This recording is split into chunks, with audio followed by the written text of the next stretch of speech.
stuff for that.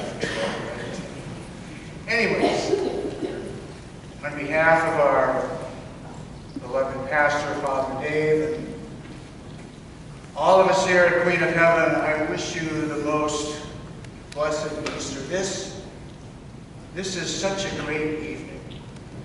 An evening like no other. Tonight is the night when our salvation history reaches its very climax, when we might say that a new order for the ages has begun.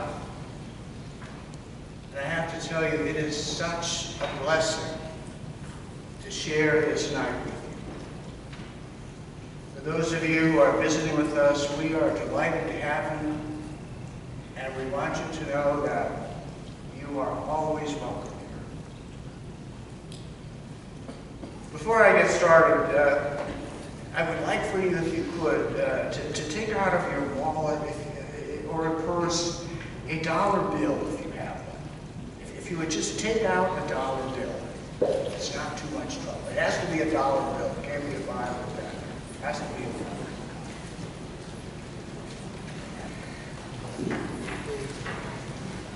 Okay, when you get it out, I want you to turn it to the back. And you will see on the back of that dollar bill a pyramid that is topped by a single human eye. And now there are lots of interesting theories about the symbolism of all that, but we're not really going to get into that.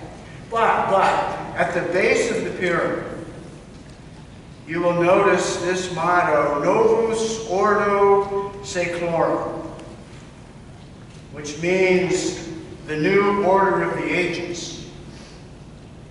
And that little motto, if you will, represented our founders, our country's founders' extraordinary conviction that they were launching not simply a new political arrangement, but an entirely new way of seeing the world. Well, Christianity proposes a rather completely different account of how history comes to a climax. And precisely what constitutes a new order of the ages. On the Christian reading, history reached its high point when a young first-century Jewish rabbi, having been put to death on a brutal Roman instrument of torture, was raised from the dead through the power of the God of Israel. The state-sponsored murder of Jesus, who had dared to speak and to act in the name of Israel's God, represented the world's resistance to the Creator.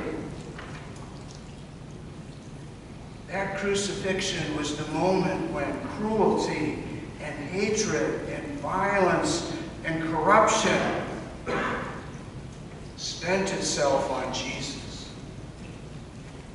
The resurrection, therefore, showed forth the victory of the divine love over all those dark powers. That's why St. Paul can say, I am certain that neither death nor life, nor angels or principalities, nor any other creature can separate us from the love of God.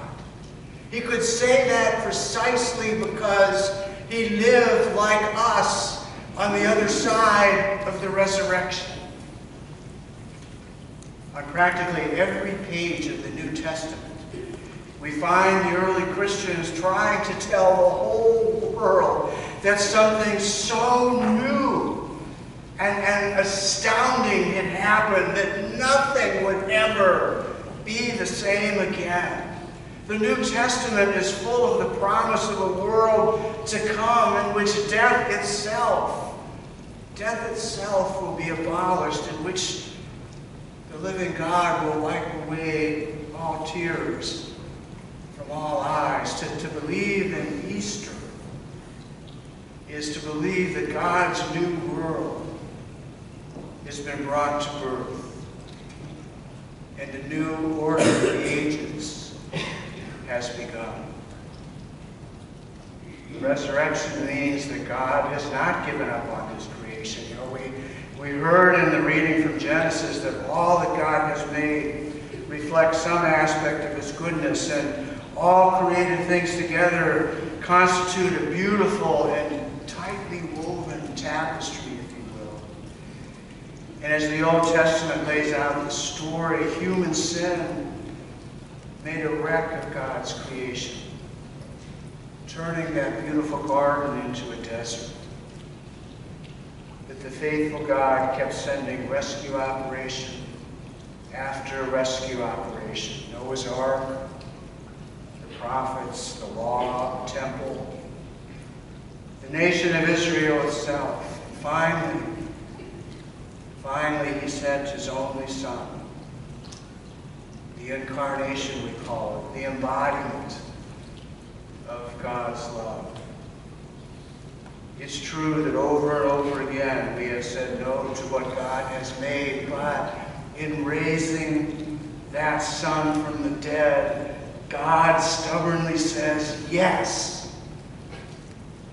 And inspired by this divine yes, you and I, even in the worst of times, we always have a reason to hope. Because the resurrection isn't fundamentally something in the past, nor is it something we only look forward to in the future.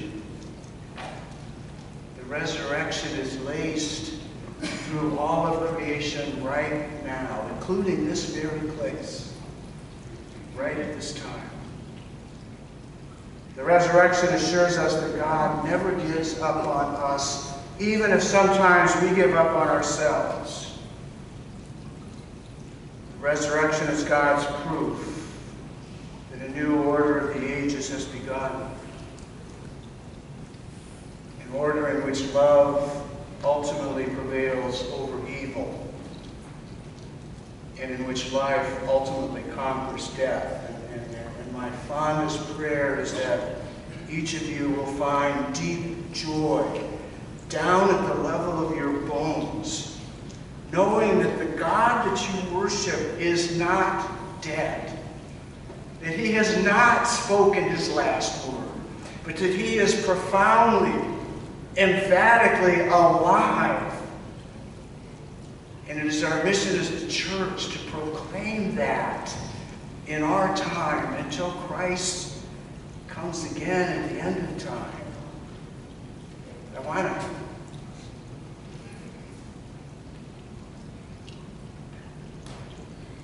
want to talk just for a moment to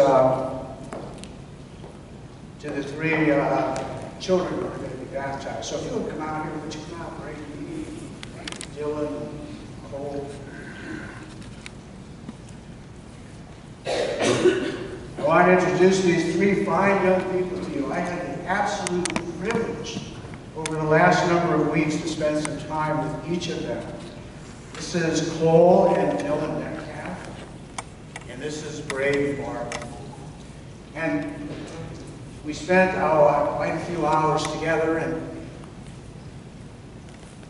we talked, if you might remember, I'm not going to put you on the spot, but we talked about how God's great plan is sort of like a six-act play. Remember that? Remember the six-act play.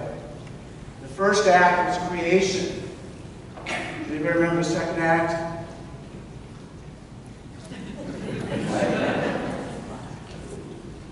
The fall. What was the third act? The rescue, the great rescue operation. What was the fourth act? Jesus. And the fifth act? We're the fifth act. We're the church. And the sixth act, Christ comes again. You three, you are, I told you this before, you are a unique expression of God's love. And you are God's gift to the world. You really are. So you are all too, but we're talking to them right now, okay? You are God's gift to the world, just like all of those people that we talked about. Noah and Abraham and David and the prophets, and they were God's gift to the world. They had a role at their time in their act. Okay? Well, you are about, in just a few minutes, we're going to go back to that water. And you're going to be part of the story. Just like they were, just like I am. You have been uniquely gifted by God to play a part in that story. Now, I don't happen to know what that gift is, but I know that you have it. I know that you have it. And we need you. Okay, that gift wasn't given just for you. It's given for us. Okay, the gift is given to the whole church. And your mom and dad, when they present you for baptism, what they are saying is, I understand that. I understand that my child is a gift from God. And I understand that one of our jobs as a parent is to nurture that gift so that it can be expressed, so that they can rightly take their place in Act 5, the church, and that they can play their role just like all the great saints throughout history. So we're going to go back there in just a few minutes. God bless you. I am so happy to be with you. Now just go back to your seats now, and I'll call you back up in just a minute, okay?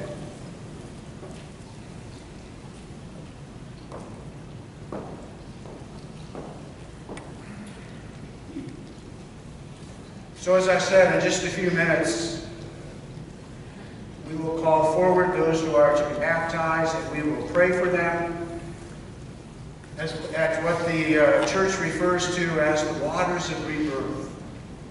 And soon after that, we will welcome Michelle and Sandy and Lisa, who are being received into the church and completing the sacraments of initiation.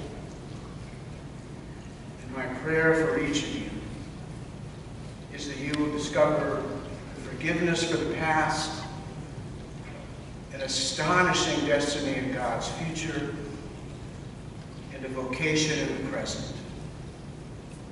And for all of us gathered, let us encourage one another.